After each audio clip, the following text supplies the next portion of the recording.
Filippense, die blydskapsbrief. Ons lees Filippense, hoofstuk 1 tot 4. Die depressie dreig om 'n vatplek aan Paulus te kry waar hy in die donker kerker sit en wag op sy doodsvonnis. Maar dan plooi daar skielik 'n glimlag om sy mondhoeke. Het hy dan nie die vorige keer toe hy hier in die tronk was vir die gemeente in Filippi geskryf dat jy te alle tye in die Here bly moet wees nie? En hier laat hy dit so ampertjies toe dat die duiwel sy blydskap steel. Hoe het hy dit dan nou weer vir hulle gestel? Wees altyd bly in die Here. Ek herhaal, wees bly. Hardop herhaal Paulus die woorde. Wees altyd bly in die Here. Ek herhaal, wees bly. Sy medegevangenes kyk hom vraend aan. Het die ou man se kop hom nou totaal gelos? Inderdaad, onthou Paulus hierdie blydskapsbrief nog byna woord vir woord.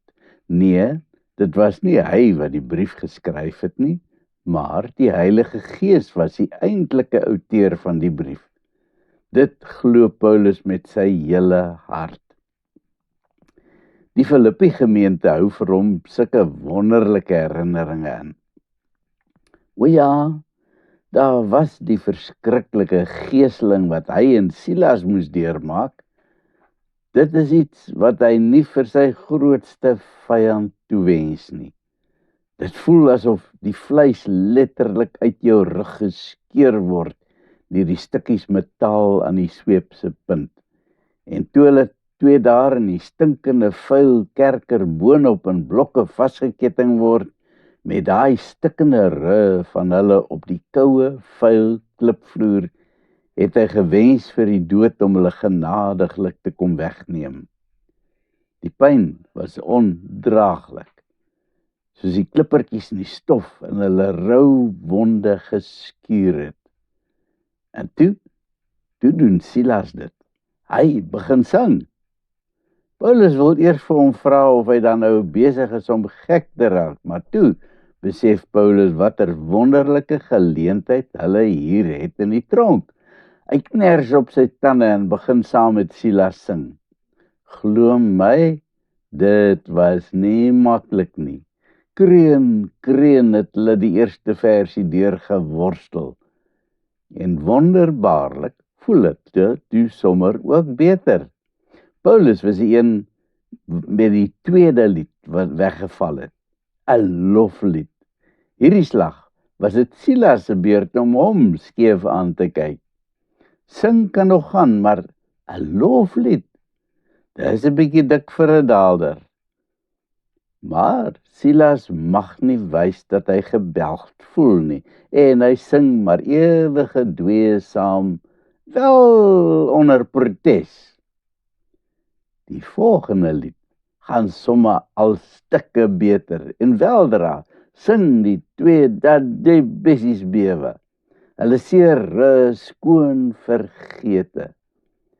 Aan die begin het die ander gevangenes hulle gevloek en geskel, maar algaande het dit doodstil geraak, soos almal in verwondering na die 2 luister.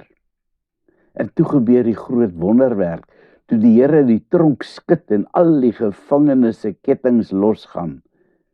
Daardie nag het die tronkbewaarder en sy hele gesin tot bekering gekom as gevolg van hierdie asemrowende wonderwerk van God. Instinktief begin Paulus spontaan sing. Al julle volke klap julle hande, juig tot eer van God met 'n jubelende stem. Daardie gebeure in die tronk was inderdaad maar net die begin van 'n wonderlike verhouding wat Paulus gehad het met die gemeente. Hulle het vir hom soveel blydskap besorg.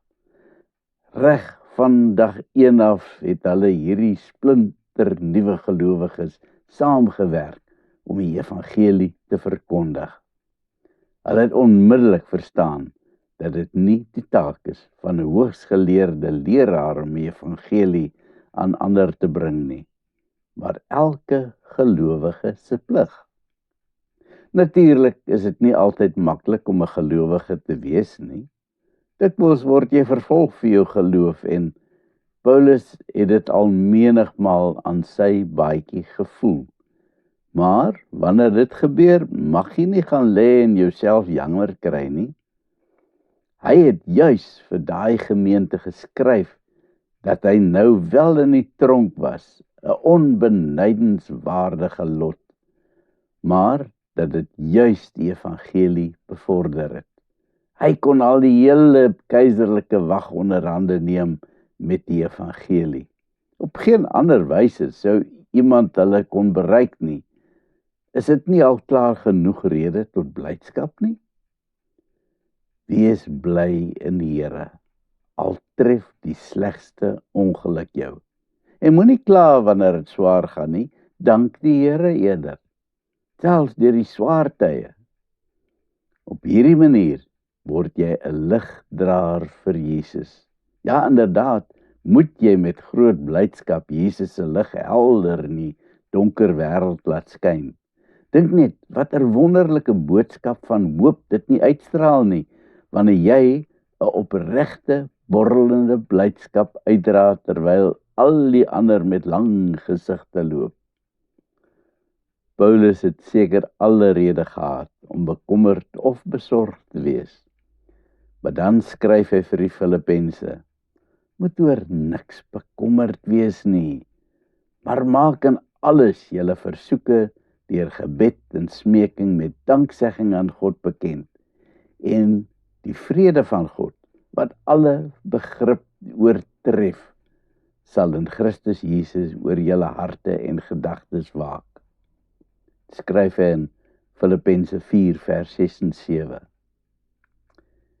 Die vraag wat die Here vanoggend vir jou vra is, of jy waarlik daai borrelende blydskap in jou het, en dit opreg wys vir almal met wie jy in aanraking kom. Dit is maklik wanneer jy Sondag in die kerk is, maar wat van Maandag in die supermark? Het jy daar ook daai aansteeklike blydskap? En wat van Donderdag in die verkeersknoop, wanneer mense soms dom dinge doen? Kom ons bid. Here, ek wil elke dag asseblief daardie borrelende blydskap in my hê en dit prakties uitleef, al gaan dinge soms beroerd. Amen.